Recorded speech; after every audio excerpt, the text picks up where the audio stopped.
বোনেরা, সন্তানের মুখের দিক তাকিয়ে আপনারা পরকীয়া করেন না। আপনি হয়তো অন্য একটা সংসারে যে সুখী হবেন, আপনার স্বামীও হয়তো আর একটা বিয়ে করে সুখী হবে, কিন্তু মাঝখান থেকে আপনার সন্তানটা যে কি দুর্বিষহ জীবনযাপন করবে। আজকে একটা ভিডিওতে দেখলাম যে ওর মাটা পরকীয়া করে চলে গেছে, বাচ্চাটার বয়স 2 বছর। বাচ্চাটা তার মায়ের কাপড় চুপড় নিয়ে মানে কান্না করতেছে, হাউ হাউ করে কান্না করতেছে। এগুলো কি মানে, মা তো সবচাইতে আপন, তাই না? এতটুকু বাচ্চা, একটা মা যদি তার কাছে না থাকে, তার পরনের ভিতরে কি হয় বাচ্চাটা? জীবনের সুখটা কি এতই দরকার? সন্তানের মুখের দিক তাকিয়ে তো অনেক মাই মানুষের বাসায় কাজ করেও জীবন পার করে দেয়। আর এখন কিছু মানে সমাজে পরকীয়াটা যে এতই বেড়ে গেছে, যার কারণে যে একটু স্বামীর সাথে মনোমালিন্য হইলেই পরকীয়া করতে হবে। স্বামী কোনো কিছু ভালো লাগে না, স্বামী কথা শোনে না, স্বামী এইটা করে না সেইটা করে না। একটু তো মানিয়ে নেওয়া যায়, সন্তানের দিকে, সন্তানের মুখের দিকে তাকিয়ে একটু কি মানিয়ে নেওয়া যায় না? পৃথিবীর সব কিছুই তো সন্তানকে ঘিরে, তাই না? আপনার সন্তান যদি ভালো থাকে, তাহলে তো আপনার জীবনে অনেক কিছুই পাওয়া হয়ে যায়। আপনার সন্তানটাকে আপনি যখন পরকীয়া করে অন্য একটা পুরুষের হাত ধরে পালিয়ে যান, তখন আপনি কি একবারও চিন্তা করেন না যে আমার এই সন্তানটা কার মুখের দিকে তাকাবে? ও খিদে লাগলে ও কার কাছে বলবে? ও কি করবে? ওরে আমি কার কাছে রেখে চলে যেতে আসি? মানে এতটুকু কি মায়া, এতটুকু কি মনের ভিতরে হু হু করে ওঠে না? এই যে প্রতিদিনই দেখা যাইতেছে যে পরকীয়ার কারণে বাচ্চারে ছেড়ে চলে যায়, বাবা পালে।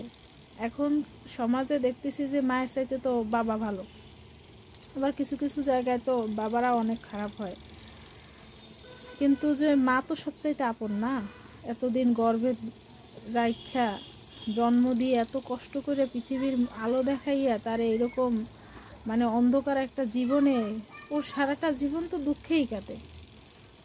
আজকে ভিডিওটা দেখে মানে আমি বাচ্চাটার ওর মায়ের কাপড় দিয়ে এমনভাবে কান্না করছিল যে আমি চোখের পানি ধরে রাখতে পারি নাই, যার কারণে এই ভিডিওটা করা। যে আসলে কি এটা কি জীবনে কয়দিনই মানুষ বাঁচে?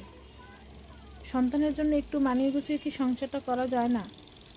আপনার 2 দিনের হয়তো সবাই নিতে পারে, কিন্তু স্বামী কি এতই খারাপ? একটা মানুষের সাথে এতদিন সংসার করছেন, সন্তান জন্ম দিয়েছেন, সে কি এতটাই খারাপ? তাকে কি একটু বুঝিয়ে একটু মানিয়ে গুছিয়ে সংসারটা করা যেত না? যদি নাই যায়, একান্তই সংসার করা নাই যায়, তারপর আপনার সন্তানকে নিয়ে আপনি ভিডিও করে খান, তারপরও সে ম্যাচিওর হওয়ার আগে আপনি কোথাও যাইয়েন না। পরকীয়া কি দুনিয়ায়? কি দুনিয়া কয়দিনের জন্য বলেন? এই পরকীয়া করে আপনি একদিকে চলে গেলেন, আপনার স্বামী সেও বিয়ে করলো, তো আপনার সন্তানটা কার মুখের দিকে দিন শেষে তাকিয়ে থাকে? সে কত যে অত্যাচারিত হয়, তার জীবনটা যে কত। তাহলে দুনিয়ায় আনলেন কেন? তাহলে পৃথিবীতে কেন আনলেন? তাহলে পৃথিবীতে আনতেনই না, ঠিক না? আপনার স্বামী যদি এতই খারাপ হয়, পৃথিবীতে আনতেন না। বা তার যদি আপনি সারা জীবনের দায়িত্ব নাই নিতে পারেন, তাহলে তাকে পৃথিবীর আলো দেখানোর কি দরকার ছিল? আর যখন আলোই দেখাইলেন, তাহলে তার সাথে এই অন্যায়গুলো কেন করলেন? তাই যে মায়েরা পরকীয়া করেন বা চলে যেতে চান, তারা নিজের আল্লাহর দোহাই দিয়ে আল্লাহর দিকে তাকাইয়া, আপনার সন্তানের মুখের দিকে তাকাইয়া নিজের সুখের জন্য ওদেরকে ফেলে চলে যাইয়েন না। ওরা একটু নিজেরটা নিজে বুঝুক, সেই কয়টা দিন অন্তত সময় দেন। যে আপনার যদি একান্তই চলে যেতে হয়, সেই কয়টা দিন সময় দেন। এরকমভাবে চলে